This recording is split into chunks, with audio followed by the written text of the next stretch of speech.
명품 코트를 입은 여자가 접수대에 말했습니다. 내가 누군지 알아요? 그녀는 새치기를 하려 온 게 아니었습니다. 치매 판정서 한 장이면 시어머니의 통장, 인감, 집까지 보호라는 이름으로 모두 가져갈 수 있었으니까요. 그런데 그날 한 직원이 묻습니다. 이분들보다 먼저 보셔야 할 이유가 있습니까? 그리고 모든 것이 바뀌기 시작했습니다. 이야기 시작하기 전 구독, 좋아요 한 번씩 꾹 눌러주세요. 그럼 바로 이야기 시작합니다. 비가 내리는 평일 오후 2시였습니다. 서울의 도심 외곽, 낡은 4층 건물의 공공노인 요양센터.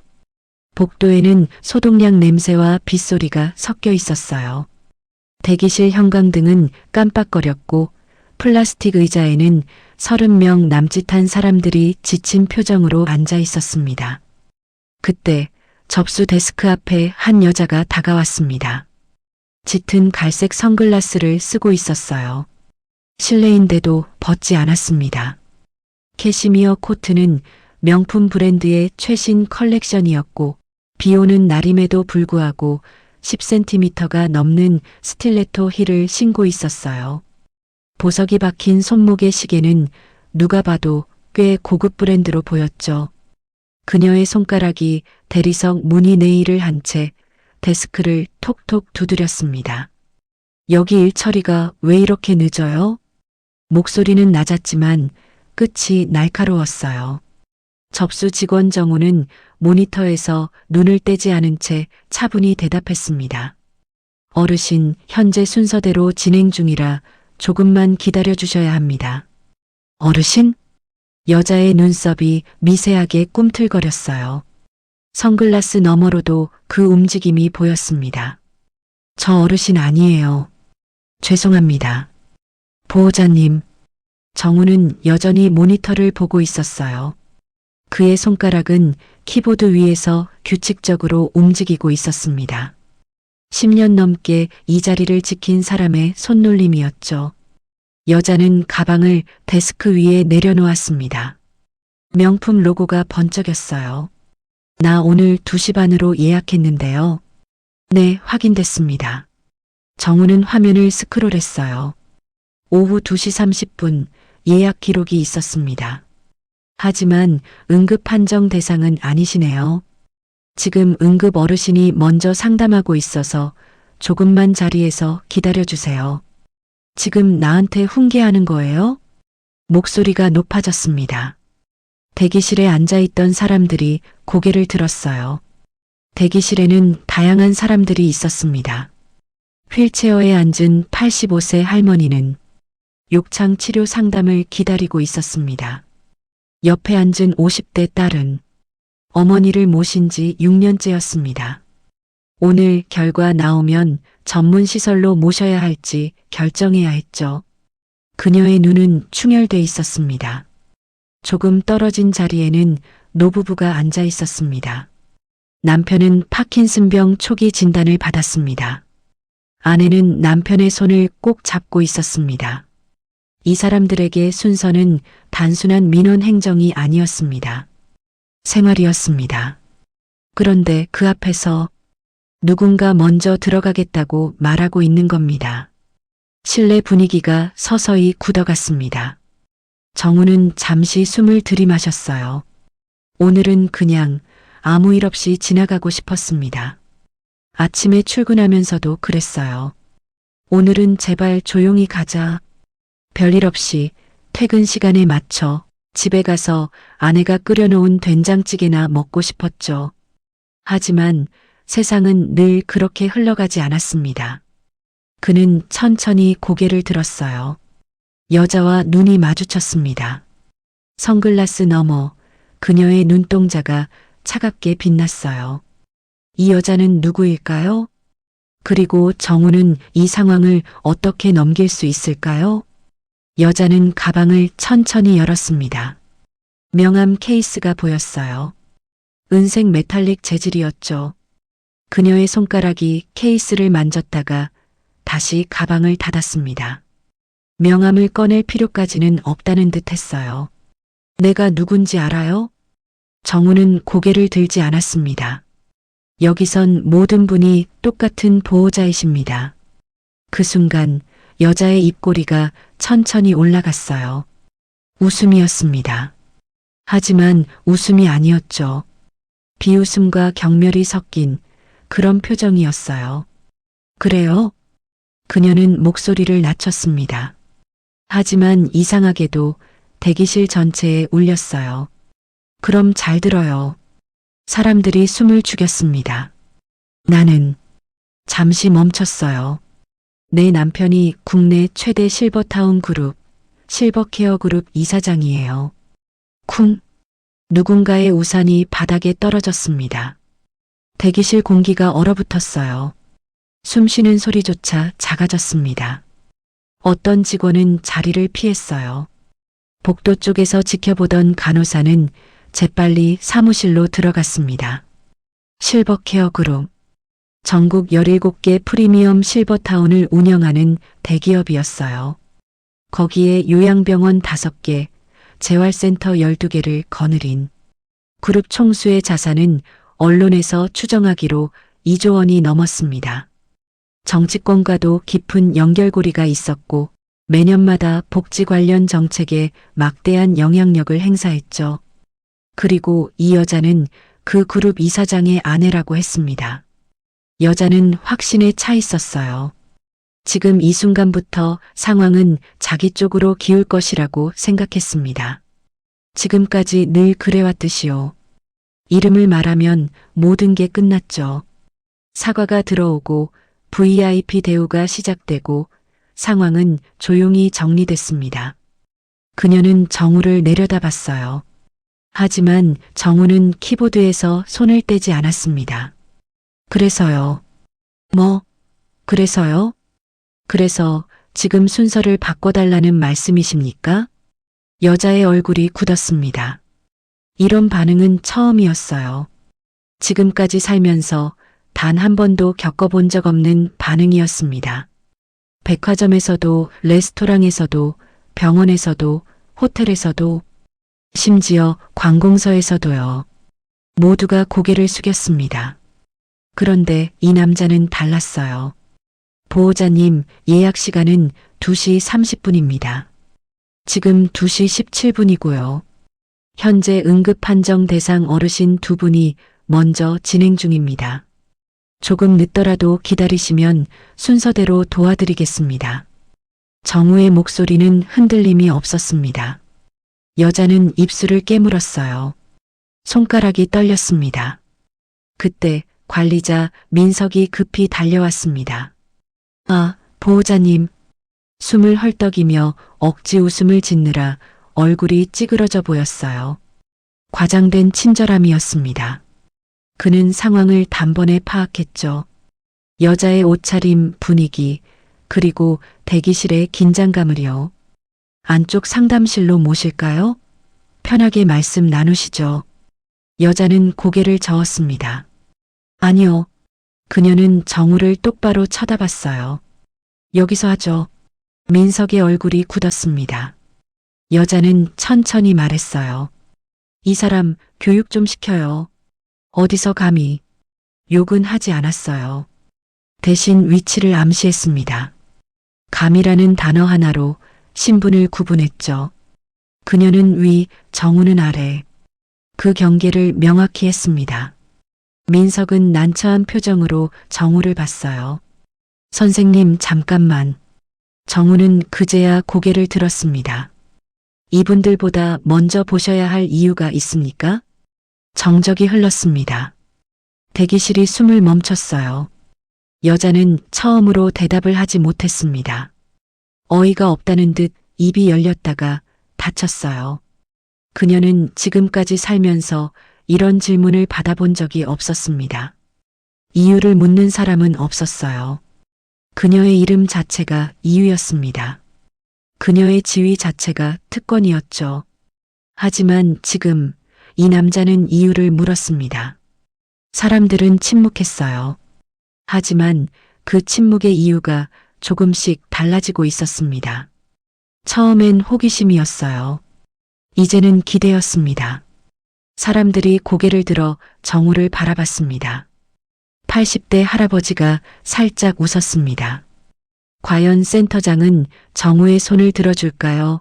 아니면 권력 앞에 무릎을 꿇을까요? 여자는 침묵을 깼습니다. 가방에서 휴대폰을 꺼냈어요. 최신형 스마트폰이었습니다. 화면에는 다이아몬드 케이스가 번쩍였어요. 그녀의 손가락이 빠르게 화면을 터치했습니다. 전화를 걸었어요. 첫 번째 신호음이 울렸습니다. 대기실 사람들이 숨을 죽였어요. 두 번째 신호음이 울렸습니다. 민석이 정우를 힐끗 봤어요. 이제 끝났다는 표정이었습니다. 세 번째 신호음 끝에 전화가 연결됐어요. 여보. 여자의 목소리가 달라졌습니다. 조금 전의 날카로움은 사라지고 약간 떨리는 억울함이 섞인 목소리였어요. 여기 요양센터인데.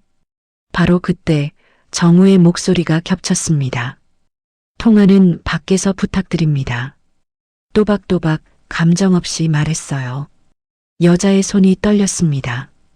분노 때문인지 아니면 창피함 때문인지 알 수 없었어요. 그녀는 정우를 노려봤습니다. 선글라스 너머로도 그 시선이 느껴졌어요. 잠깐만. 그녀는 전화를 귀에 댄 채 밖으로 나갔습니다. 자동문이 열렸어요. 빗소리가 들어왔습니다. 문이 닫혔어요. 대기실에 남은 사람들은 서로를 쳐다봤습니다.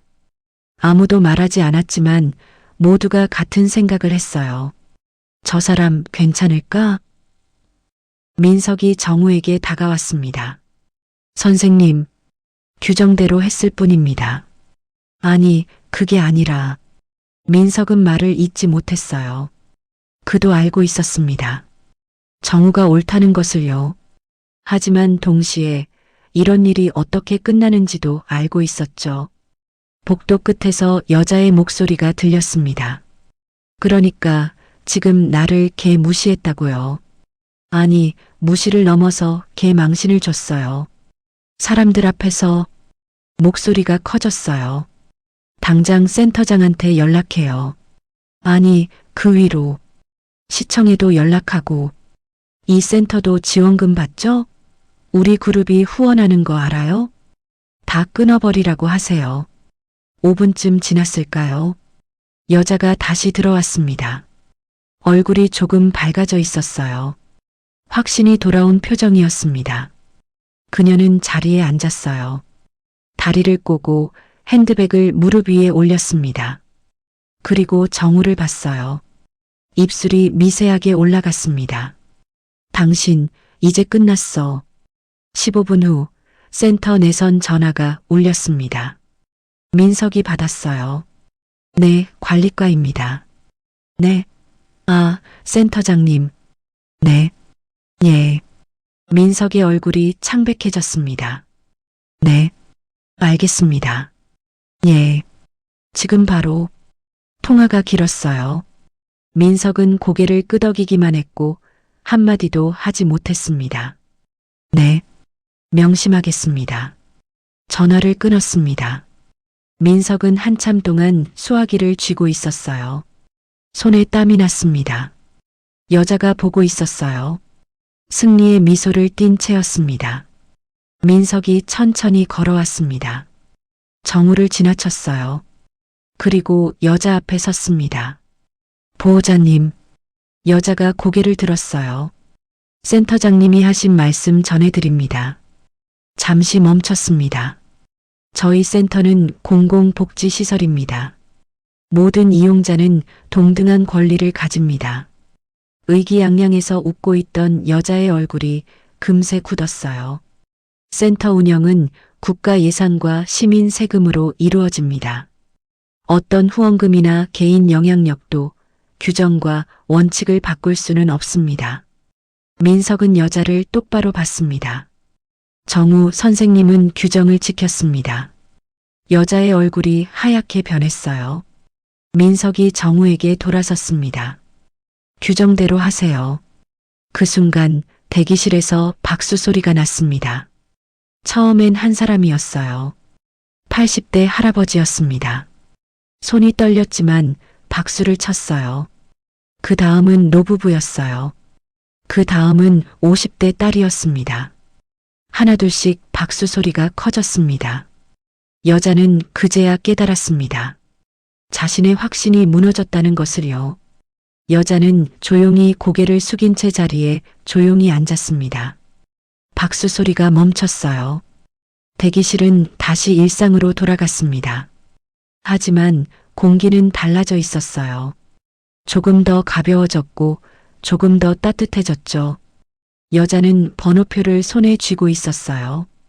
142번. 현재 진행 중인 번호는 138번이었습니다. 그녀는 핸드백을 무릎 위에 올려놓고 시선을 바닥에 고정했어요. 선글라스를 벗지 않았습니다. 아무도 그녀의 눈을 볼 수 없었어요. 시계를 봤습니다. 2시 42분이었어요. 예약 시간을 12분 넘겼습니다. 하지만 아무도 그녀를 더 이상 관심 있게 보지 않았어요. 139번. 휠체어를 탄 할머니가 안으로 들어갔습니다. 보호자가 휠체어를 밀었어요. 할머니는 살짝 웃고 있었습니다. 여자는 그 모습을 봤어요. 140번. 치매 검사를 받으러 온 할아버지가 들어갔습니다. 할아버지는 걷는 게 많이 느렸습니다. 딸이 천천히 아버지 속도에 맞춰 부축해 드렸어요. 여자는 고개를 돌렸습니다. 141번. 파킨슨병 초기 진단을 받은 남편을 데려온 노부부였어요. 아내가 남편 손을 잡았습니다. 괜찮아. 작은 목소리로 말했어요. 3시 12분이었어요. 142번 보호자님. 정우의 목소리였습니다. 여자는 잠시 멈췄어요. 일어나야 했습니다. 하지만 몸이 움직이지 않았어요. 여자는 핸드백 손잡이를 꽉 쥐었습니다. 142번 보호자님, 들어오세요. 여자는 천천히 일어났습니다. 한 걸음, 두 걸음. 그리고 상담실 문 앞에 섰어요. 정우가 문을 열어주었습니다. 두 사람의 시선이 마주쳤어요. 여자는 입을 열었습니다. 말이 목까지 올라왔어요. 아깐 미안했어요. 오해가 좀 있었나 봐요. 하지만 끝내 한마디도 나오지 않았습니다. 그녀는 고개를 돌렸어요. 그리고 안으로 들어갔습니다. 문이 닫히고 상담은 20분 만에 끝났습니다. 여자는 서류를 받아들고 나왔어요. 얼굴은 여전히 굳어 있었습니다. 선글라스는 벗지 않았어요. 복도를 걸었습니다. 자동문이 열렸어요. 비는 그쳤습니다. 하늘은 여전히 흐렸지만 빗줄기는 멈춰 있었어요. 그녀는 주차장으로 걸어갔습니다. 고급 수입차 앞에 섰어요. 문을 열려다가 멈췄습니다. 뒤를 돌아봤어요. 센터 건물이 보였습니다. 낡은 4층 건물, 페인트가 벗겨진 외벽, 녹슨 간판. 하지만 그 안에는 자신이 무너뜨릴 수 없었던 무언가가 있었습니다. 여자는 차에 올라탔어요. 시동을 걸고 건물 주차장을 빠져나갔습니다. 오후 6시 10분, 정우는 퇴근 후 센터 뒤편 주차장 벤치에 앉았어요. 비는 그쳤지만 바닥은 여전히 젖어 있었습니다. 가로등 불빛이 물웅덩이에 반사됐어요. 무심코 하늘을 쳐다보니 아직도 먹구름이 금방이라도 한바탕 쏟아내릴 듯 잔뜩 찌푸리고 있습니다. 휴대폰이 울렸어요. 문자였습니다. 오늘도 고생했어.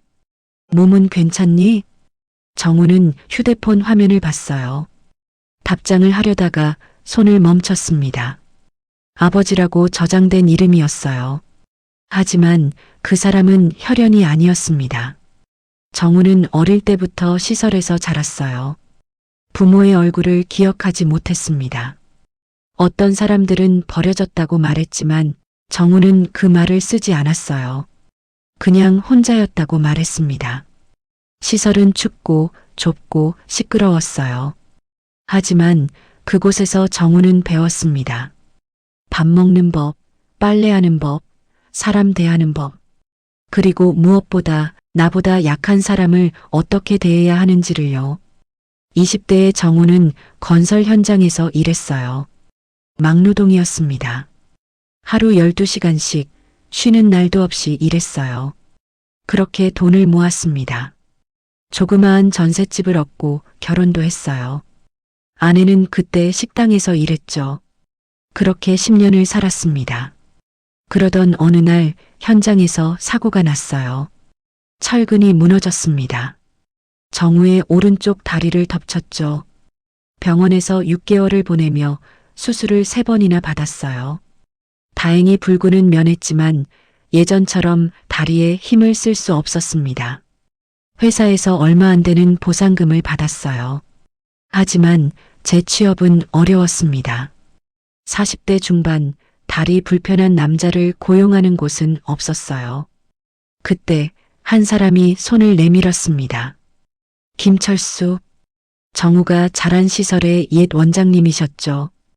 은퇴 후 공공요양센터에서 자원봉사를 하고 있었습니다. 정우야, 너도 여기서 한번 일해볼래? 저는 자격증도 없는데요. 아니야, 자격증 없이도 할 수 있는 일들이 있어. 내가 센터장님께 부탁해 볼게. 접수일이야. 전화 받고 사람 대하고 서류 정리하고 그 정도는 너도 할 수 있어. 정우는 그렇게 이 센터에 왔습니다. 그리고 그동안 많은 것을 봐왔어요.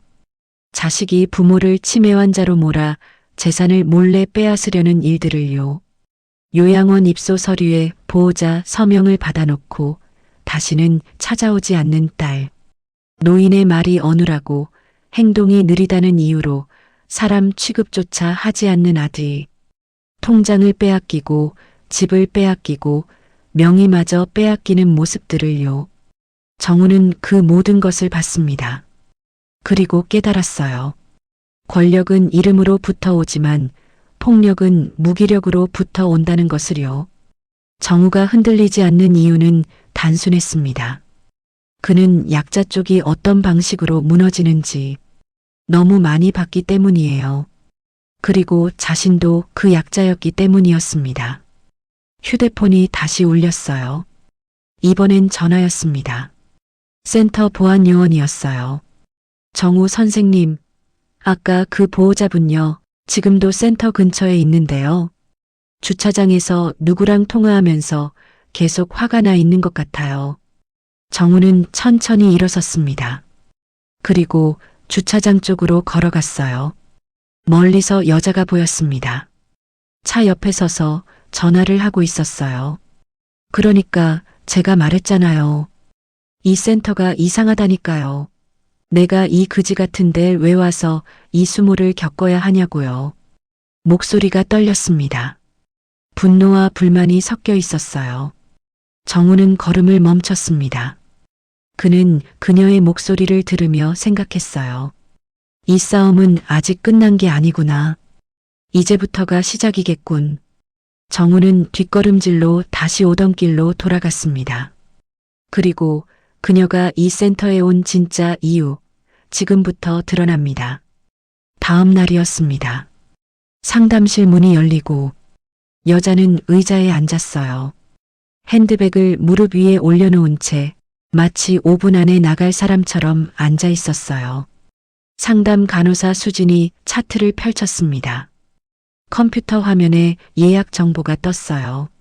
수진은 침착한 목소리로 말했습니다. 보호자님 성함과 어르신 성함 말씀해 주시겠어요? 여자는 대답하지 않았어요. 수진이 다시 물었습니다. 보호자님? 성함 굳이 말해야 하나요? 수진은 정중하지만 단호했어요. 번거로우시겠지만 본인 확인 절차상 반드시 필요해서요. 개인정보는 보호됩니다. 여자는 한숨을 쉬었습니다. 그리고 펜을 들어 종이에 이름을 적었어요. 서지혜. 수지는 그 이름을 봤습니다. 눈동자가 잠깐 흔들렸어요. 그녀도 들어봤습니다. 실버케어그룹 이사장 부인이라는 말을요. 하지만 수지는 곧바로 표정을 정리했어요. 어르신과의 관계는요? 여자가 눈을 잠시 감았다 뜨더니 낮은 목소리로 말했습니다. 며느리예요. 며느리. 수지는 펜을 멈췄어요. 치매 진단을 받으려는 대상은 시어머니였습니다. 보호자는 며느리였어요. 그 관계가 갖는 무게와 분위기를 수지는 알고 있었습니다. 이곳에서 수년간 일하며 그녀는 알고 있었어요. 가족이라는 이름이 항상 따뜻한 의미는 아니라는 것을요. 어르신 성함과 나이는요? 박영숙, 89세. 현재 거주하시는 곳은요? 그랜드 실버타운, 프리미엄동 302호. 그랜드 실버타운. 한 달 관리비만 500만 원이 넘는 곳이었습니다. VIP 전용 의료진, 24시간 케어 서비스, 5성급 호텔 수준의 식사와 시설이 제공되는 곳이었죠. 어르신 상태는 어떠신가요? 여자는 너무 빨리 대답했어요. 치매예요. 병원에서 확진을 받으신 건가요? 아니요. 그래서 여기 온 거예요. 수진이 고개를 들었습니다. 구체적으로 어떤 증상이 있으신지요? 여자는 준비된 답처럼 말했어요. 당신 돈을 자꾸 훔쳐간대요. 통장을 달라고도 하고요. 똑같은 말을 몇 번씩이나 반복하고 어제 있었던 일도 기억 못하고 밤에 안 주무시고 집안을 배회하고요. 이제는 혼자 두면 안 될 것 같아요. 말이 빨랐습니다. 그 말 속에 감정은 없었어요. 마치 체크리스트를 읽는 것 같았습니다. 수지는 한 가지를 더 물었어요. 어르신과 직접 대화는 가능하신가요? 대화요? 여자가 비웃듯 말했습니다. 나만 보면 싸우자고 드는데 대화가 되면 제가 여기 왔겠어요? 수지는 기록을 멈추고 여자를 봤어요. 저희가 어르신과의 면담이 필요합니다. 필요 없어요. 보호자님, 이건 규정입니다만. 규정? 여자의 목소리가 날카로워졌어요. 지금 제 말을 못 믿겠다는 거예요? 그런 게 아니라 바로 그때 상담실 문이 열렸습니다. 정우가 서류를 들고 들어오다가 멈췄어요. 여자와 눈이 마주쳤습니다. 여자의 얼굴이 굳었어요. 정우는 아무 말 없이 서류를 수진에게 건네고 나갔습니다. 문이 닫혔어요. 수진은 다시 질문을 이어갔습니다. 그럼 최근에 어르신이 걱정되는 행동을 하신 적은 있나요? 가스불을 켜두신다거나 길을 잃으신다거나요. 있어요. 구체적으로 어떤 것들이었죠? 가스불이요. 2번이나.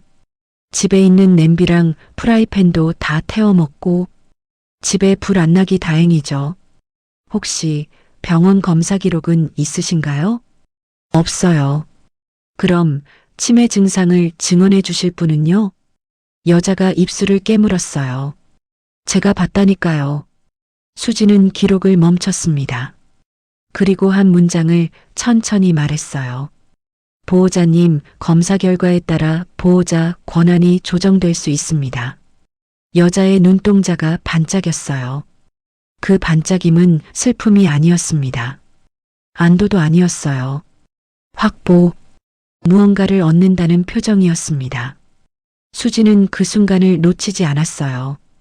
그녀는 차트 아래쪽에 작은 글씨로 메모를 남겼습니다. 보호자 진술 과도하게 단정적. 어르신 본인 면담 필요. 치매가 의심되나 정확한 진단 후 판정 필요. 상담이 끝났습니다. 여자는 서류를 받아들고 일어났어요. 판정 결과는 언제쯤 알 수 있죠? 어르신 면담 일정 잡은 후 연락드리겠습니다. 면담이요? 제가 말했잖아요. 대화가 안 된다고요. 그래도 규정입니다. 여자는 더 이상 말하지 않았어요. 문을 열고 나갔습니다. 복도를 걸으며 그녀는 휴대폰을 꺼냈어요. 누군가에게 문자를 보냈습니다. 검사 예약 완료. 판정은 다음 주면 서류 나옴. 답장이 빠르게 왔어요. 잘했어. 서류 나오면 바로 진행하자. 여자는 휴대폰을 주머니에 넣었습니다. 그리고 센터를 나섰어요. 정우는 복도 끝에서 그 모습을 지켜봤습니다. 그는 어렴풋이 느꼈어요.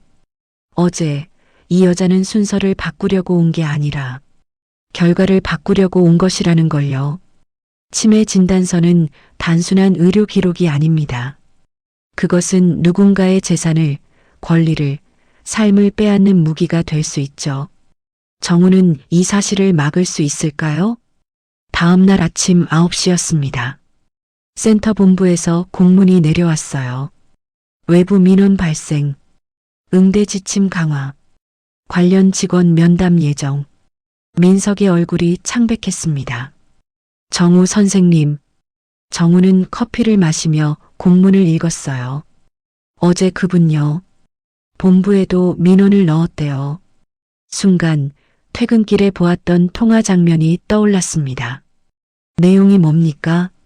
직원이 불친절하고 예의 없고 무례했다고요. 정우는 커피잔을 내려놓았습니다. 혹시 어제 그분한테 또 다른 실수가 있었나요? 민석은 고개를 저었어요. 그런 건 없었습니다. 정우는 민원이 들어온 그 문장들을 곱씹었습니다. 교묘했어요. 개인적으로 새치기 하려던 내용만 쏙 빼고 마치 자신이 모든 민원의 대변인이냥 불만사항을 강조했던 겁니다. 센터장님은 뭐라고 하셨습니까? 조사하래요. 그리고 민석이 말을 잇지 못했어요. 그리고요? 정우 선생님한테 고객 응대 교육을 다시 시키래요. 정우는 고개를 끄덕였습니다. 알겠습니다. 정우 선생님 그 보호자분이요. 센터장님한테 직접 전화했답니다. 당장 담당자 자르라고요. 내일 아침 선생님 면담 잡혔습니다. 정우는 짧게 대답했습니다. 알겠습니다. 민석이 조심스럽게 말했습니다. 선생님 이대로 가면 선생님이 다치실 수도 있어요. 적어도 자리라도 좀. 정우는 고개를 저었습니다. 팀장님, 저는 이미 다친 다리로 10년 넘게 버텼습니다. 선생님 괜찮으세요? 규정대로 했으니까요.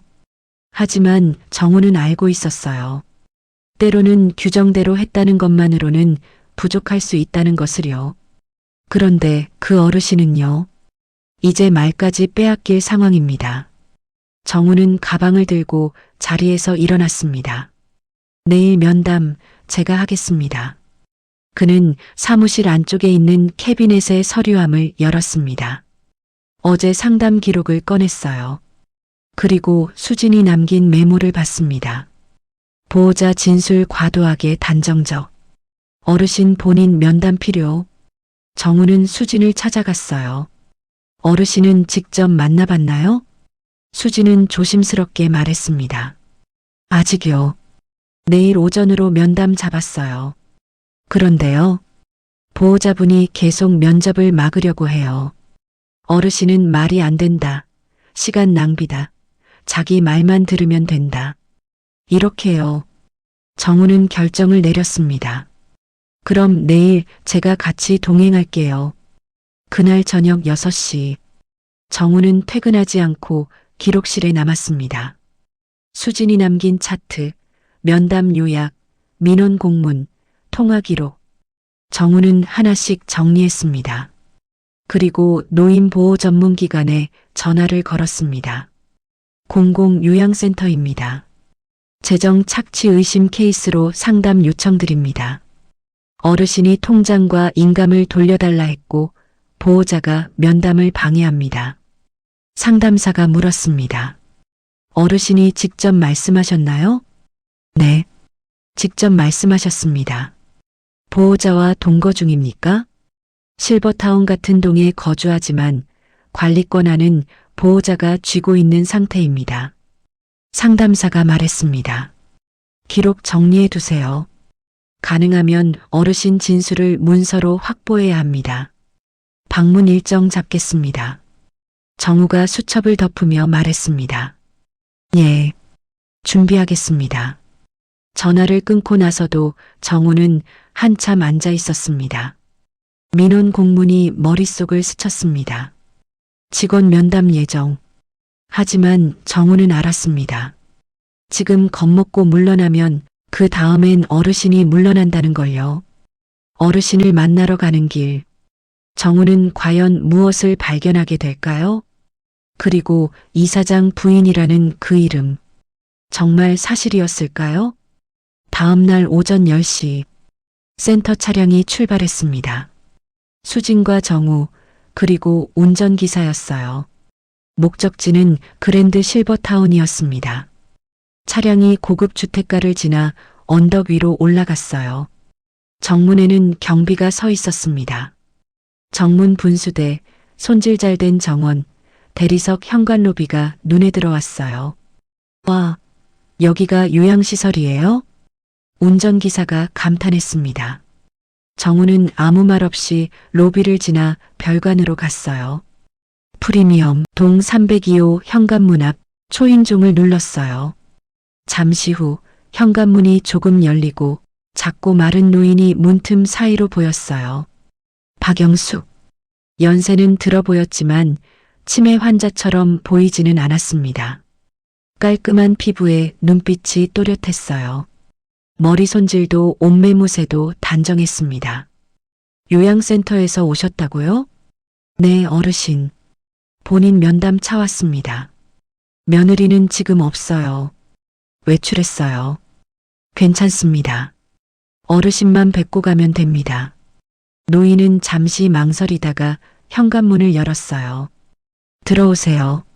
집안은 조용했고 거실은 깨끗했습니다. 하지만 이상하리만큼 텅 비어 있었어요. 실내는 여느 고급스러운 가정집 구조로 되어 있었지만 그 흔한 가족 사진도 개인 물건도 거의 없었습니다. 마치 호텔 객실 같았어요. 노인은 소파에 앉았습니다. 정우가 물었어요. 어르신, 며느님이 어르신 걱정을 많이 하는 것 같아요. 최근 몸 상태는 좀 어떠세요? 괜찮아요. 기억력은요? 영숙이 잠시 멈췄습니다. 사람들이 저보고 치매래요. 어르신은 어떻게 생각하세요? 영숙의 눈에 눈물이 고였어요. 나는 치매가 아니에요.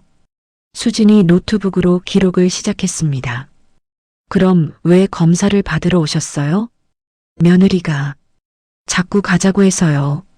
그럼 검사를 왜 받아야 하는지 이유를 말해주던가요? 가족들이 안심하려고 그런데요.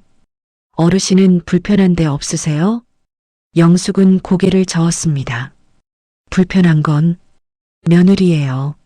순간 정우가 고개를 들어 조심스럽게 물었습니다. 어떤 점이요? 영숙은 한참을 망설이다가 말했습니다. 통장을 달라고 해요. 인감도장도 휴대폰도요.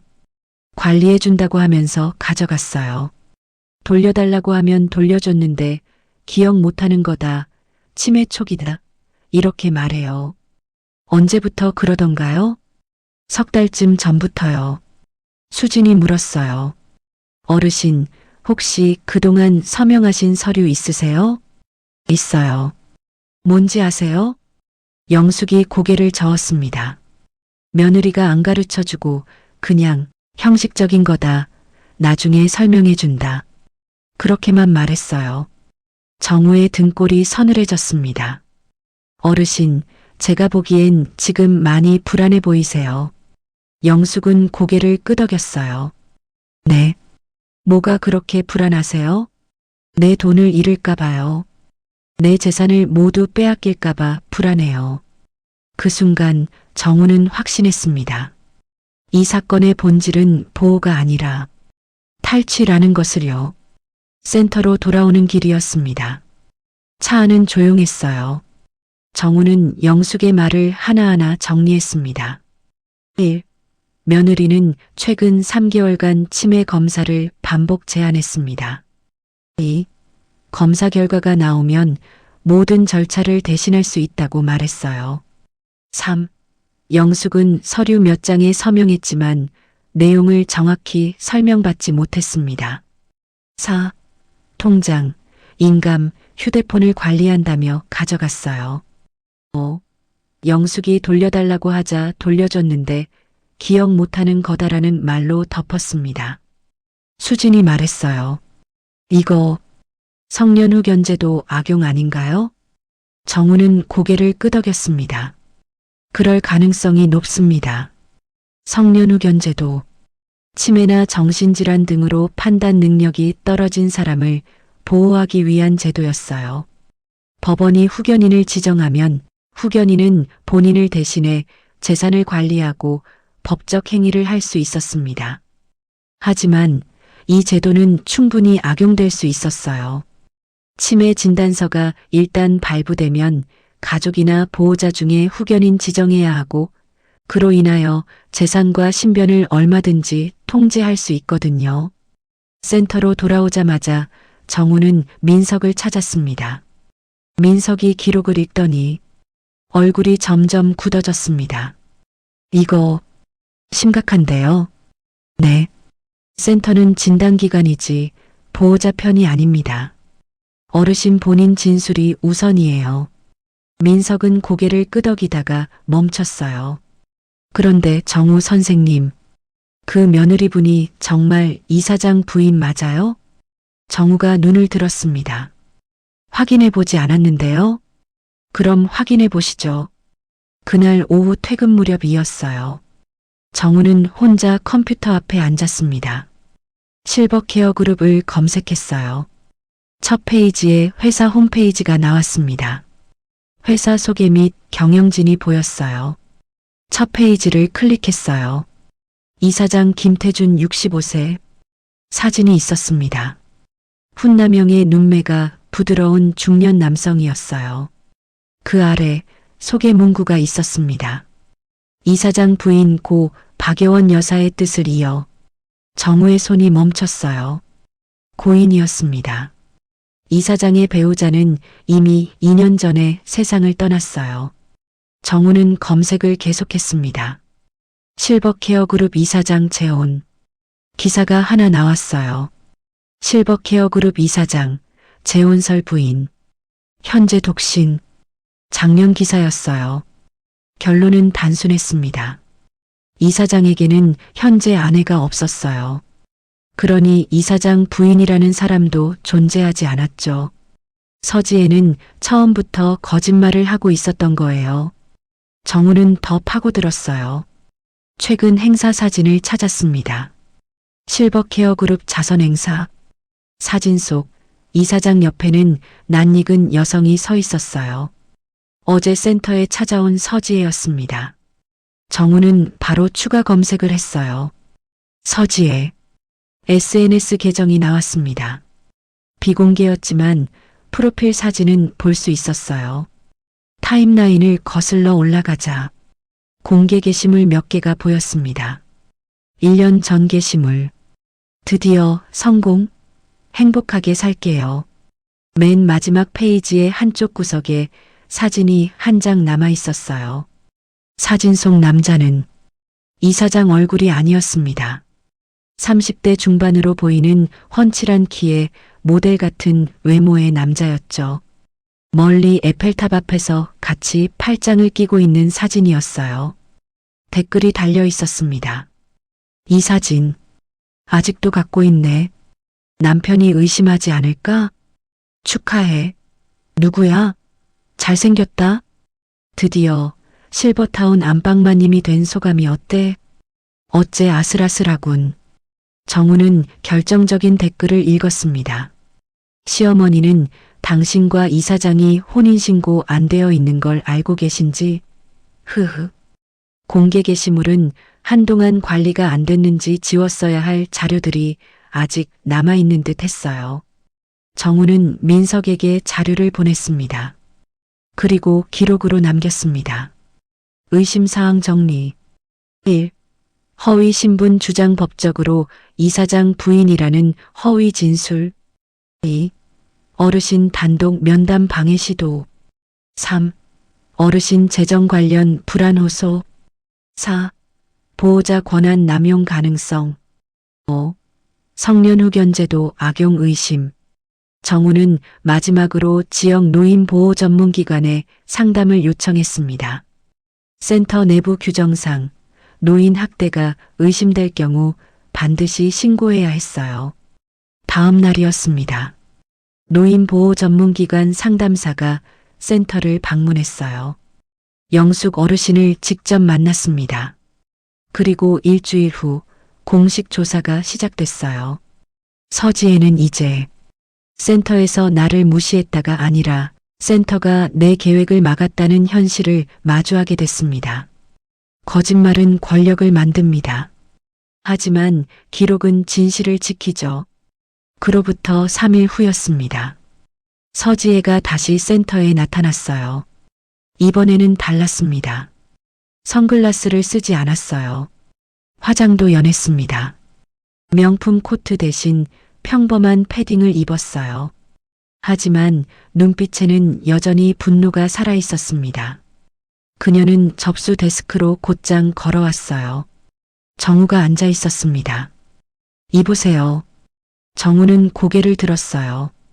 어디까지 할 생각이에요? 목소리가 떨렸습니다. 분노인지 불안인지 구분하기 어려웠어요. 정우는 대답하지 않고 의자 하나를 가리켰습니다. 앉으시죠. 서서 할게요. 그럼 저도 서겠습니다. 불편한 다리로 정우가 일어섰어요. 두 사람이 마주 섰습니다. 보호자님. 정우는 일부러 그 호칭을 반복했어요. 어르신은 지금 노인 보호 전문기관의 도움을 받고 계십니다. 서지혜의 얼굴이 굳었습니다. 내가 무슨 잘못을 했다는 거예요? 잘못이 아니라 확인이 필요한 사항입니다. 확인? 네. 어르신 본인의 의사, 재산관리 내역, 서명하신 서류들이요. 서지혜는 숨이 막히는 듯 입술을 깨물었어요. 정우는 서류 한 장을 꺼냈습니다. 어르신 본인 진술서, 보호자 권한 제한 안내. 어르신이 요청하셨습니다.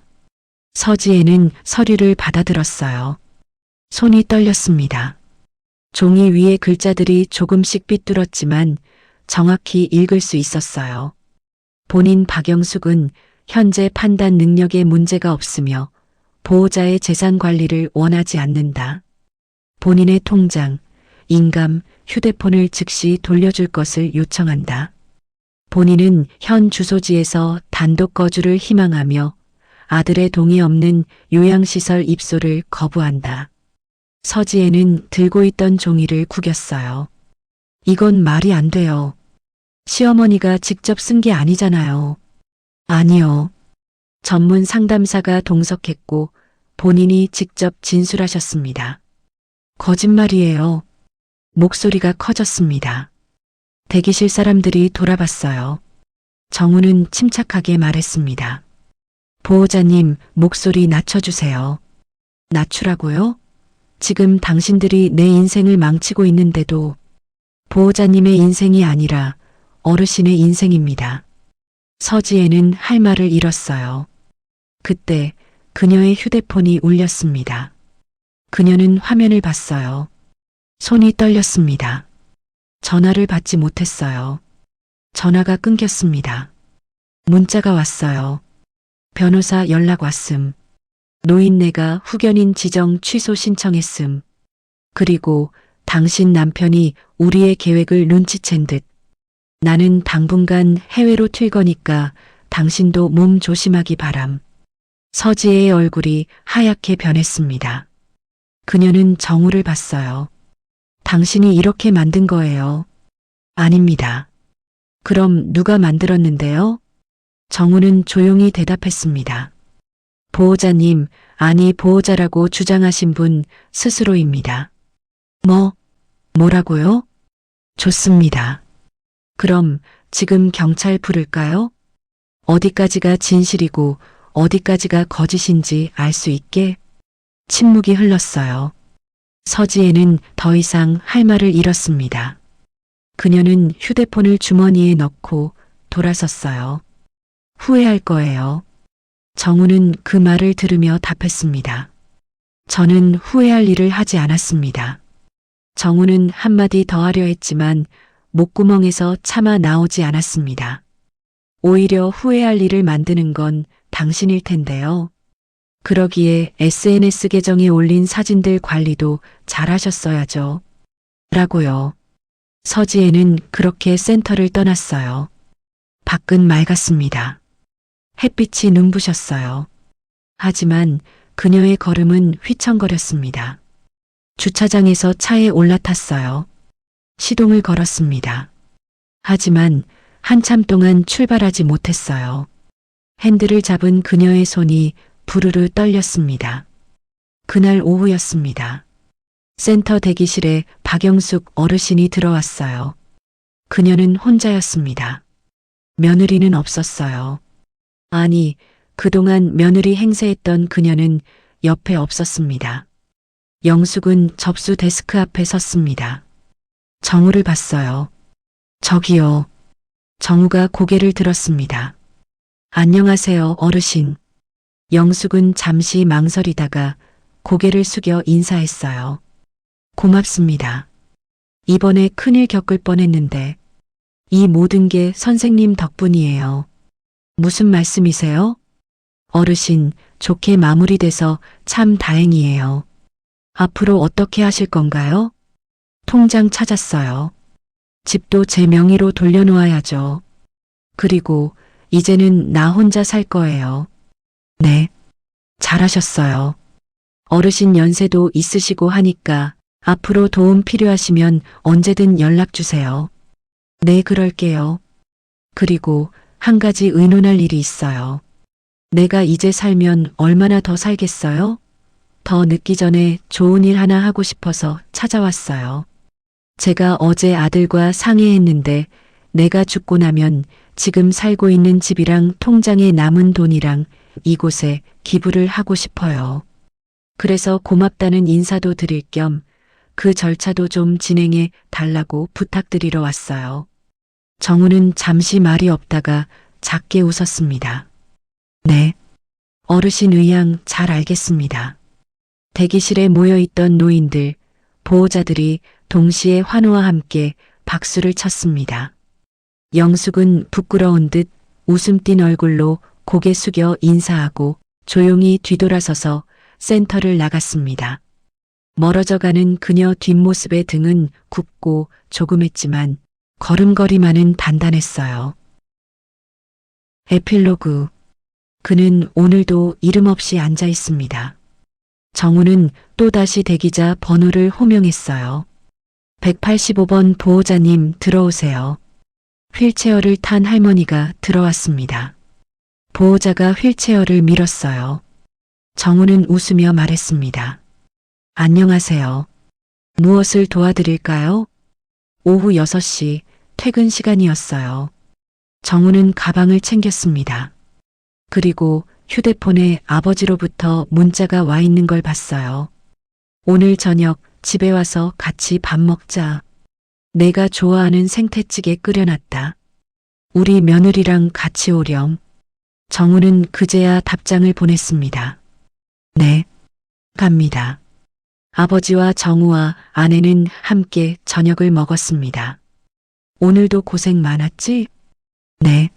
무슨 일 있었어? 정우는 잠시 망설이다가 말했어요.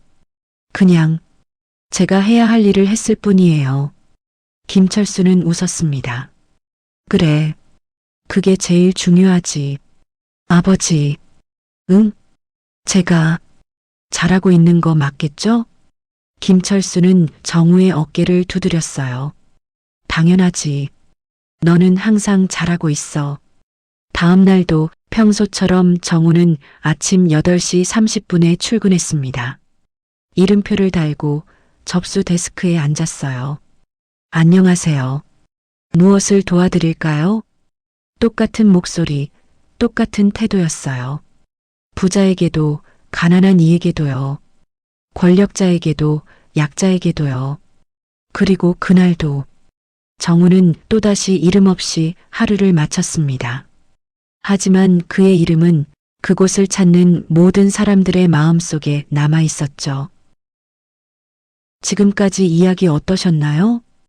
이 이야기는 실화를 바탕으로 재구성하였습니다. 현재 대한민국 노인 학대 신고 연간 6천 건 이상. 하지만 대부분은 침묵 속에 묻힙니다.